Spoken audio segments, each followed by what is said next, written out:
দেশে স্বাভাবিক কোনো রাজনীতি করতে দেয় নাই, দেশে কোনো নির্বাচন করতে দেয় নাই। রাতের অন্ধকারে নির্বাচন করেছে, সবাইকে বন্দি রেখে জেলে রেখে নির্বাচন করেছে। একদলীয় এক ব্যক্তির শাসন তারা কায়েম করেছিল সম্পূর্ণ অবৈধভাবে। সর্বশেষ মেধার জন্য যারা সংগ্রাম করেছে, লড়াই করেছে সাধারণ ছাত্ররা, সর্বশেষ জুলাই আন্দোলনে তারা সহ আমরা যারা ছিলাম সবাই ঐক্যবদ্ধ হয়েছে। শেখ হাসিনা পালিয়ে যেতে বাধ্য হয়েছে। আজকে তার বিচারটা এই মুহূর্ত পর্যন্ত দৃশ্যমান নয়।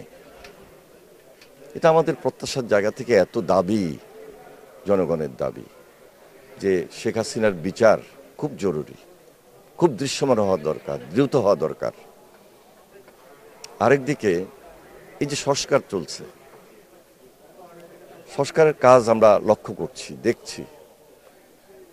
আমরা বাংলাদেশ জাতীয়তাবাদী দল 31 দফা দিয়েছি এবং সরকারের এই সংস্কার, আমাদের সরকারের সংস্কারের যে প্রস্তাব, সব কিছু মিলে আমরা আশা করছি যে দৃশ্যমান হওয়া খুব জরুরি। এগুলো একটা চলমান প্রক্রিয়া। দেশে এই মুহূর্তে জনগণের যে দাবি দীর্ঘদিন ছিল যে একটা স্বাভাবিক রাজনীতি, স্বাভাবিক পরিস্থিতি, গণতন্ত্রের বীজ শক্তিশালী হবে, সেই জন্য নির্বাচনটাও জরুরি। এবং এই নির্বাচন আমরা আশা করছি উপযুক্ত সময়, ফেব্রুয়ারি মাস। সবার আলোচনা ইতিমধ্যে হচ্ছে।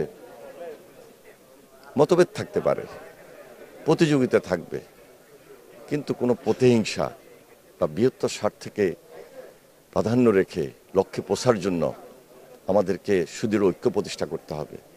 এটা সকল রাজনৈতিক দলের দায়িত্ব, সবার দায়িত্ব। আমার বিশ্বাস আমরা আজকের এই দিনে একদিকে শহীদদেরকে স্মরণ করব এবং তাদের যে আকাঙ্ক্ষা, যে জন্য তারা রক্ত দিয়েছে, যে জন্য সবাই মিলে আমরা আন্দোলন করেছি, আমাদের সেই টার্গেটে পৌঁছার জন্য আমরা ঐক্যবদ্ধ থাকব।